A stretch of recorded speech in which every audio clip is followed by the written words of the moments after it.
Hello, this is ELIZ-SHA Keating from Wisdom Seekers. This is my logo. If you want to look for me on Facebook, Wisdom Seekers, and Instagram, and YouTube, of course. And if you want to get hold of me, please feel free to reach out to me from Instagram, YouTube. People have reached me through YouTube and Facebook. I'm not all right. I'm more than happy to tell you what our prices are and how to pay, and if you want to have a reading, what kind you can have. You're more than welcome to do this. So this is for air sign Gemini, Libra, Aquarius for April 26, 2023. And the first card, and basically, so far, the three signs have been very similar. Water usually is different from the rest, but I kind of hope water is the same as the air, because they were basically having the same conversation all today. So the first of cups is card is the Five of Cups, which is a huge frustration card. There's something you want. It's not presenting itself to you, but it's actually in your aura and you don't realize it. All you have to do is kind of look around and you'll find it's there. So the next card, and this is unusual, but I had it in Earth as well. I got a matched pair. I got the King and Queen of Swords. So air, and that suits air better than the, because Swords is a very sharp, intellectual couple. So there's two ways I'm going to read it. And one is there's going to be a change. You're going to make a conscious change, and that will move you into what you want in your aura. That what you want in your aura will consciously help bring it in. And the second change with the Queen of Swords, is that you cut away stuff that no longer serves you in yourself, not other people, in yourself.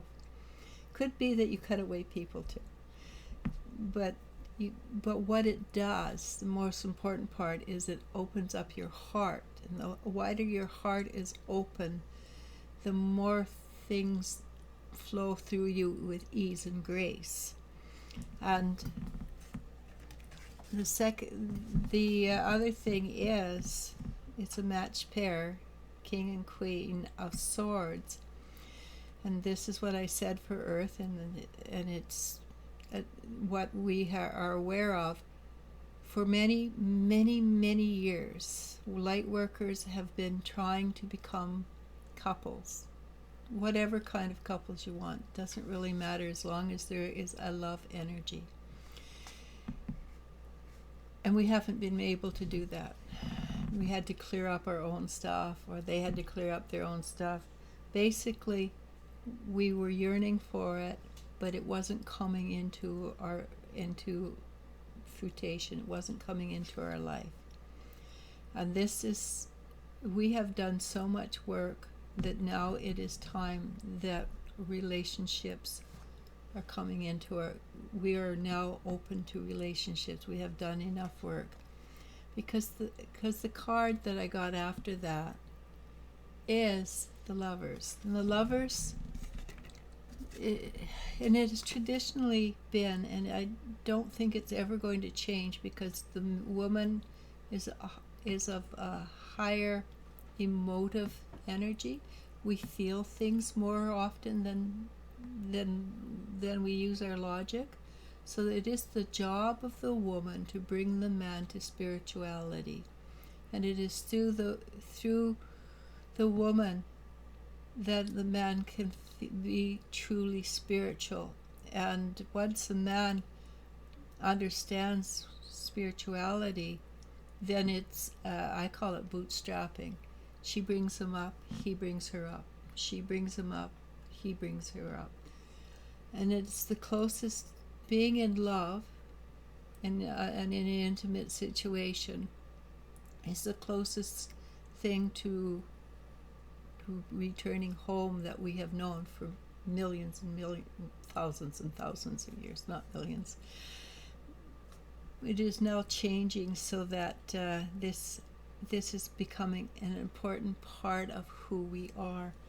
And I got the Knight of Cups next, and the Knight of Cups is always a relationship, is usually in relationships that are going to be good, or are good, because it's a lending of strength, it's a balancing of emotions, it's continuous growth, but it is knowledge, and knowledge would be,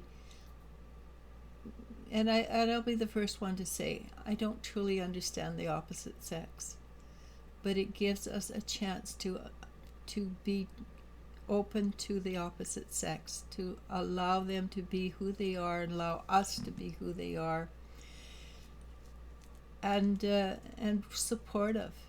So some people have very great relationships, and they do seem to understand.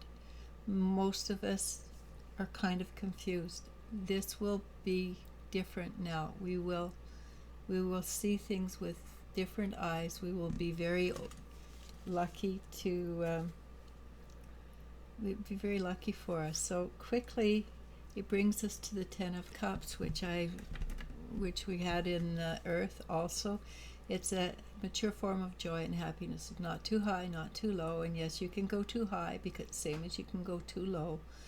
And it's sort of a balance of up and down, so that we remain more confident, more sure, and don't get thrown off our balance. We also are at a stage where it's time to believe in magic, and magic is fun. It also has a cost. We use magic, there is a cost. There's always a cost to use magic. And I said that 3 times, you notice. But if you use it properly, it brings you joy and happiness. All right? So namaste, namasko, and I love you, and you I love.